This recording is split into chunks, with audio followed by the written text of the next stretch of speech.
Hey everybody, welcome back to the Sugar Geek Show. I'm Liz Merrick. Today we are making a banana split cake. So good. I'm using my chocolate, vanilla, and banana cake recipe to make this baby, and we're adding some delicious toppings like maraschino cherries, a ganache drip, sprinkles. It's gonna be amazing. So let's go ahead and get started.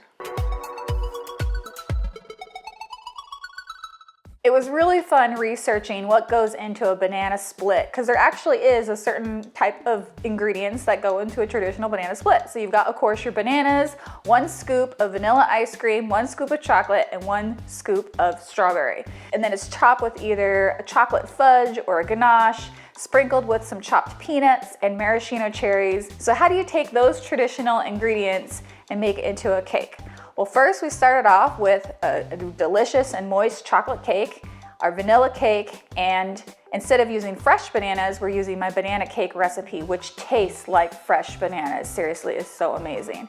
And instead of using fresh strawberries, I went ahead and filled my cake with strawberry buttercream, made with strawberry puree. It tastes delicious and just kind of like ice cream. And then I frosted the whole thing in my easy buttercream, which acts sort of as the whipped cream or ice cream. You could use stabilized whipped cream if you wanted to. That recipe is on my website, but I'm using easy buttercream because it's a little bit more stable. I have my chocolate, 5 ounces of chocolate and 5 ounces of hot cream combined together, ready to go.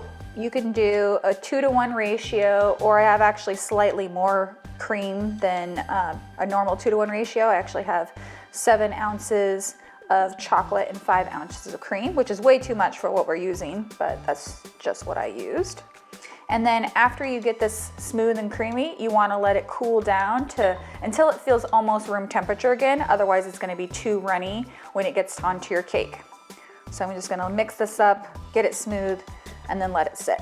While my ganache is cooling down, I'm going to go ahead and put a layer of buttercream around the base. Helps seal it to the board, and it also covers up that little cardboard. And then I'm just gonna use my finger to just wipe away the excess. Little trick. And then you wanna make sure that your cake is nice and cold before you do your drip. It helps keep the drips from going too far down the cake and set that ganache really quickly. So I'm gonna put this in the fridge. So our cake is chilled, and I'm gonna go ahead and put some sprinkles around the base of this guy. And I'm gonna be using some fancy sprinkles, just some rainbow jimmies. It's kind of like the classic sundae, ice cream sundae style. I'm gonna put some parchment paper inside a baking sheet or a pan or something to kind of keep the sprinkles from going everywhere. Pour these into a little bowl. And I'm gonna take my cake and hold it in my left hand, and then take my right hand and just kind of push them up against the bottom like that and get them to stick. And the excess falls back into the bowl or all over your parchment.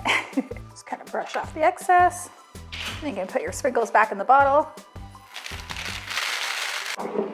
Okay, so now we can do our drip, and our chocolate ganache has cooled down quite a bit. It's got this kind of like thick paint consistency, which is pretty much what we want.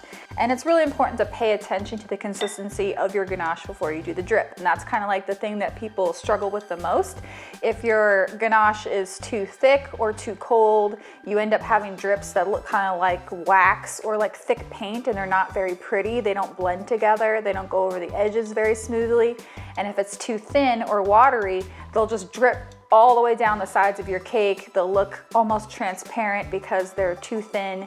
And so, we don't want to have that happen either. So a ganache drip, the actual consistency of it is really important too. So this is a chocolate ganache made with cream and chocolate. And you can also use something called water ganache, which is on my website, sugargeekshow.com. And that is using something like candy melts, like wafers or something, and combining it with water instead of cream. And it creates a really great drip.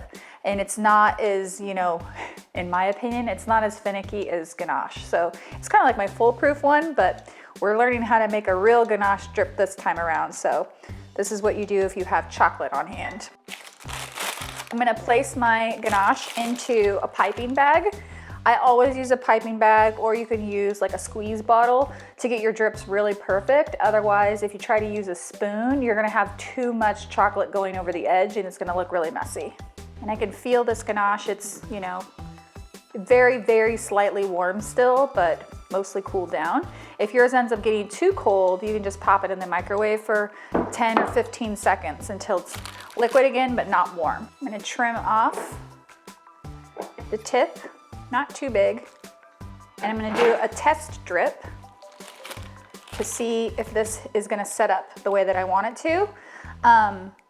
My cake has been chilling in the fridge, so it's nice and cold. I'm just gonna come down and just see where that stops. If it's too loose, it's gonna drip all the way down. If it's too thick, it's not gonna drip at all. So you want it to stop basically where it has stopped. And that's a good sign that our ganache is at the right temperature and it's ready to pipe. So you always wanna do your test drip because it's easy to clean up one drip and, you know, warm it up or cool it down or thin out your ganache, but it's really hard to clean off the ganache of an entire cake. And then when you're making your drip, what I like to do is alternate with a big squeeze and then a small squeeze, big squeeze, small squeeze, and that makes a more uniform looking drip. So we have like a big squeeze, and then come over and do a small one, and then a big one, small one. And it's okay if you don't do absolutely perfect. But to me, this is like that perfect sundae, chocolate sundae, banana split look. Beautiful. And see, the drips are alternating. Some of them are longer, some of them are shorter. They, because the cake is chilled, it stops them from dripping before they get all the way down to the bottom. And that's basically a perfect ganache drip. Now, if you wanted to, you can fill the inside with chocolate. So I just come around with my piping bag and just fill in that center there.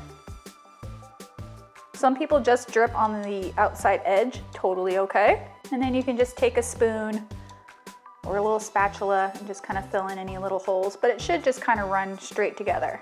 So your leftover ganache, if you have any, you can just put this in a small container and keep it in the refrigerator and re-warm it as you need it for other drips or things. You can freeze it if you want to, but it lasts for a very long time. So it's kind of nice to always have some ganache on hand for every time you need to do a drip cake.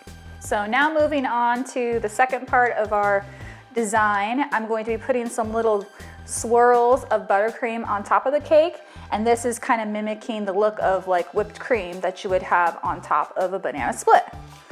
So I'm using a star tip, and I'm just going to put a nice healthy dollop of whipped cream, a swirl right here towards the edge. Nice big swirl.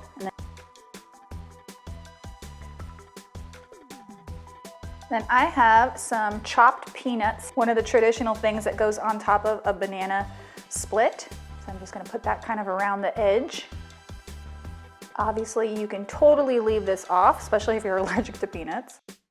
A couple more sprinkles, put around that top edge. Can't have too many sprinkles, ever. And then to top it all off, I'm gonna put some maraschino cherries in here. Maraschino cherries is like a canned cherry. I think it's like an American thing, but it's totally like a quintessential topping for any banana split. So I like to get the ones that have the stems on them, wipe off and blot the excess juice. Especially in whipped cream, the juice can kind of like make it watery and stained looking. So you want to just kind of dry off that little cherry, and then you stick that right in the little dollop, and it looks so cute. It's like so adorable. I can't even deal. Okay, our banana split drip cake is complete. If that is not an iconic looking drip cake, I do not know what is. I love how the chocolate drip looks on top of the buttercream with the little maraschino cherries and the sprinkle. It's adorable, absolutely adorable. Hopefully you guys have enjoyed learning how to make a chocolate ganache drip cake. Don't forget to hit that subscribe button if you want to see more videos like this, new videos every Tuesday.